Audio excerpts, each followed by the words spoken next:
How do I read the book of 1 Thessalonians?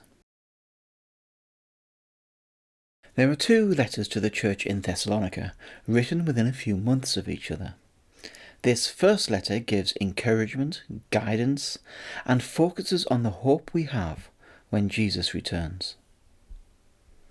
Who wrote this letter? This letter is once again written by Paul. Timothy is once again mentioned in the greeting, and also this time Silas. Silas is first mentioned in Acts 15, where he is selected to return with Paul and Barnabas to Antioch after the Council of Jerusalem. He joins Paul on his second missionary journey, and it's Silas who was with Paul that night in prison in Philippi when God broke their chains. He was a teacher and a leader, but would also serve as a scribe, writing out letters from others, including Paul and Peter. So we can assume he had really neat handwriting. Who is this written to? The letter is written to the church in Thessalonica that was planted by Paul not too long before this letter was written. As with a lot of places Paul planted, it was a key city in the region, part of trade routes, and was on the main Roman road from Rome to Asia, the Egnatian Way. As well as trade, it was also a financial centre and was a very strategic location for spreading the gospel throughout the Roman world. Paul arrived here in around about 49 AD on his second missionary journey with Timothy and Silas. Paul had wanted to go to Asia and Bithynia, but the Holy Spirit had told him not to. When they were in Troas, which we probably know better as Troy, yes, the place fooled by the wooden horse, Paul had a vision of a man from Macedonia asking for help. So Paul heads that way. Paul preaches in Philippi, but is thrown out of the city. Although after the conversion of the Philippian jailer and others, there was a church birthed there. Then he arrives in Thessalonica.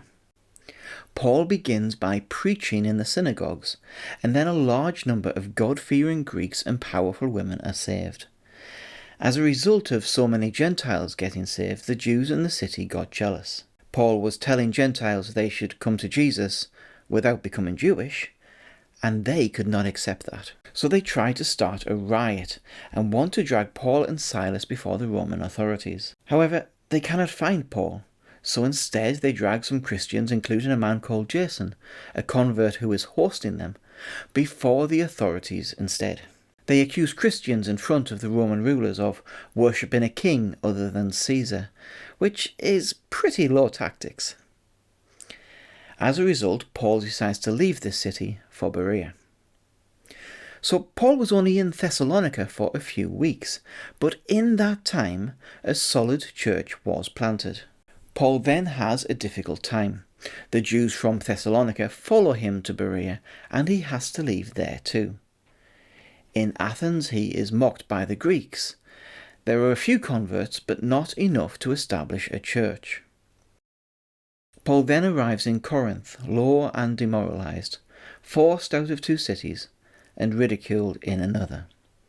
Paul writes in 1 Corinthians, "I came to you in weakness and fear, with much trembling." He's had the wind knocked out of him. Take heart. The most successful missionary who has ever lived went through times of discouragement and failure. But then something happens. Timothy and Silas arrive in Corinth with an update.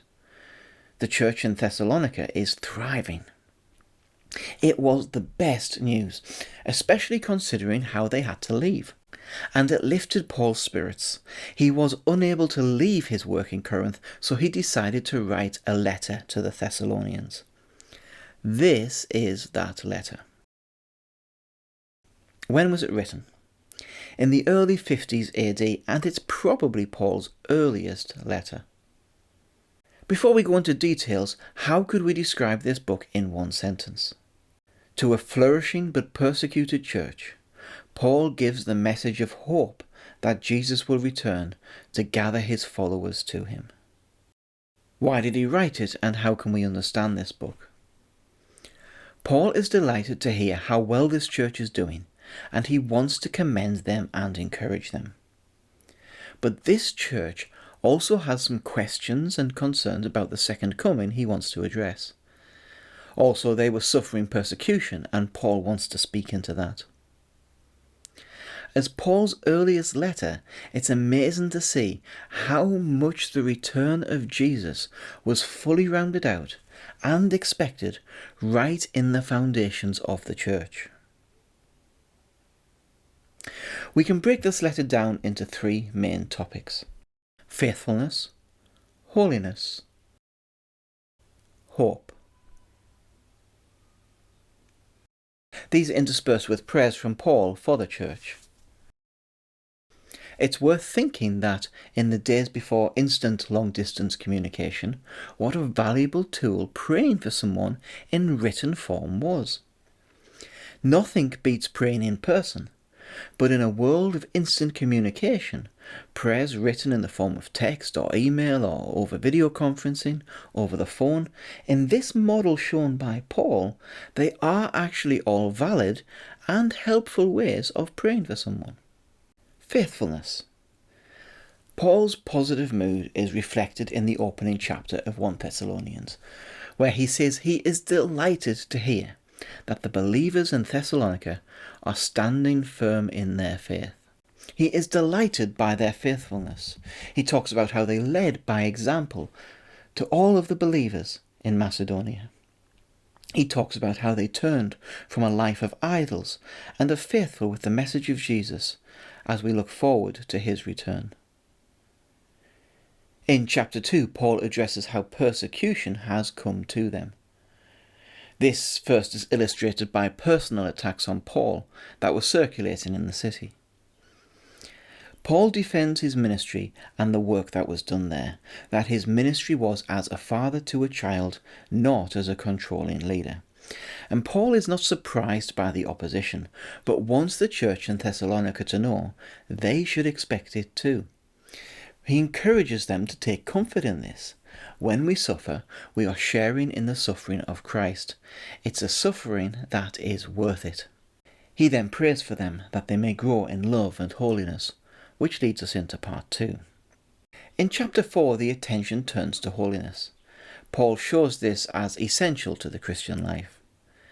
His intent here is not to criticize them. He actually says, live to please God as you are doing, but then takes it up a level and says, do this even more. He's encouraged by their holiness and encouraging them to lean into it. He focuses on 2 areas of holiness, maybe because some in the church were struggling in them, maybe because of the culture they lived in, maybe both. The first is sexual holiness. The Greeks had a permissive and promiscuous lifestyle. A man called Demosthenes said this about the Greek way of life: we keep prostitutes for pleasure, we keep mistresses for the day-to-day needs of our body, and we keep wives for the begetting of children and the faithful guardianship of our homes. So Paul is speaking into this backdrop and how the church must be pure in this area. They had to shun this way of living. He calls it an offence. He says anyone who is living this promiscuous lifestyle is rejecting God. The other areas of holiness Paul speaks about may be more surprising. It's the area of work. Paul says, seek a quiet life. Mind your own business and get on with your job. Work with your own hands. Earn your own living. Don't depend on handouts from others. Our working lives should be an expression of our love of God. Again, this makes more sense against the backdrop of Greek culture, who lived largely for leisure. They often used slaves for manual work as they saw it as degrading. Paul is saying, don't be like that. Don't have that attitude. Make your own living. Work with your own hands, not somebody else's. Earn it and use what you earn to help those who are in need.